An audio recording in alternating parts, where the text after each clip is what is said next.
पे क्या करने हैं कि 14.93 है और 41.73 है। यहाँ पे 2 अंक पे रेकरिंग है, यहाँ पे 1 अंक पे रेकरिंग है। अब पूरा बुद्धि फैल कर जाएगा कि क्योंकि यूट्यूबर तो ये सब बताता नहीं है। यहाँ पे देखिए, यहाँ पे 1 अंक पे रेकरिंग है और यहाँ पे 2 अंक पे रेकरिंग है, यहाँ पे 2 अंक पे रेकरिंग है। अगर जो इसको ऐसा करते हैं कि इसको पूरा पे कर देते हैं रेकरिंग, तो और भी बहुत आदत खराब हो जाएगा, हालत और भी खराब हो जाएगा। तो आइए इस तरह के क्वेश्चन को कैसे बनाते हैं देखते हैं। रेकरिंग जोड़ने का तरीका वही होगा जो हमने पहले लेक्चर में बताया। कैसे?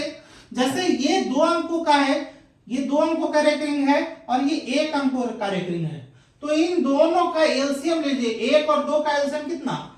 2। मतलब रेकरिंग आपको 2 अंकों पर लिखना है, 2 अंक पे लिखना। अब कौन से 2 अंक पे लिखना है? जैसे रेकरिंग मान के चलिए, अब जोड़ने का तरीका हमने पिछले वीडियो में बताया था कि इस तरीके से जोड़ना है, इस तरीके से जोड़ना है। क्या करना है? पहले दशमलव के पहले वाला, दशमलव के पहले वाला या रेकरिंग के पहले वाला संख्या है वो फर्स्ट पार्ट में लिखेंगे।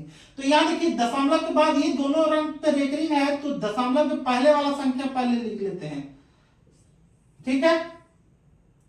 उसके बाद क्या है कि दशमलव के बाद, सॉरी ये 49.3 है तो 93 लिख दिए और 93 लिख दिए, क्योंकि 2 ही अंक पे रेकरिंग है तो दोनों अंक पे लिख लिए। दूसरा बात, यहां पे ये संख्या को आप देखिए, ये यहां तो 1 अंक पे रेकरिंग है, तो इसको कैसे लिखेंगे? तो दशमलव के पहले, दशमलव के पहले, ये तो प्योर संख्या है। आप देखिए यहां 93 ऐसे मत लिखिए, क्यों नहीं लिखिए? पहले इसका वैल्यू दिया जाएगा। कैसे? ये दशमलव के बाद 1 अंक छोड़ा हुआ है, इसका मतलब 14.93 का मतलब यहां 14.9399 ऐसे लिखने से कोई फर्क पड़ा क्या? 9393 फर्क नहीं पड़ा।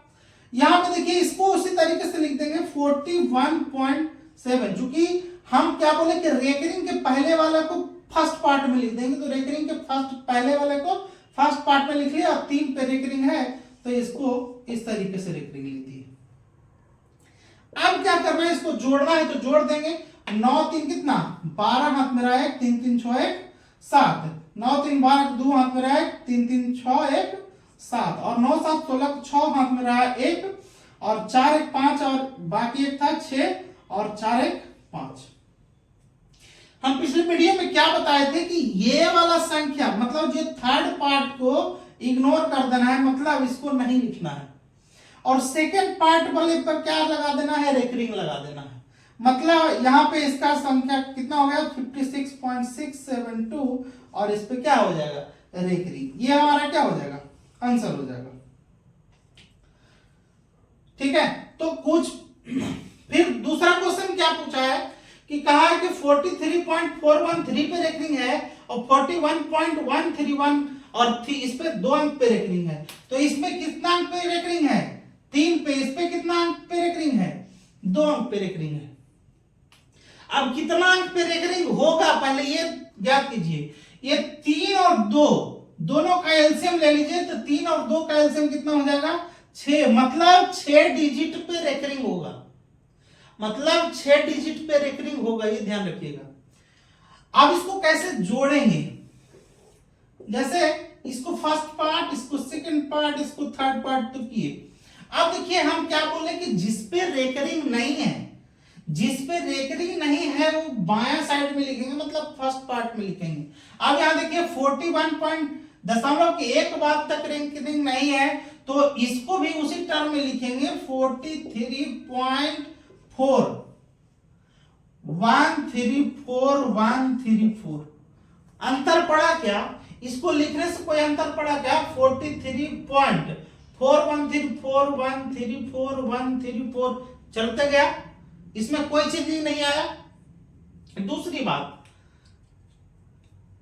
है ना, अब 6 अंक पे रेकरिंग लिखना है, तो यहां पे सेकेंड वाले में 6 डिजिट लिखिएगा। यहां पे देखिए 4134, ठीक है, 134, 4134 ठीक है। अब यहाँ 6 डिजिट में लिख दिए, यहां भी आप और आगे भी बढ़ा सकते हो 134 बढ़ गया। दूसरा बात है क्या, हम इस पॉइंट के तो लिख लिए, इस पॉइंट के कैसे लिखेंगे, ठीक उसी तरीके से 41.1 31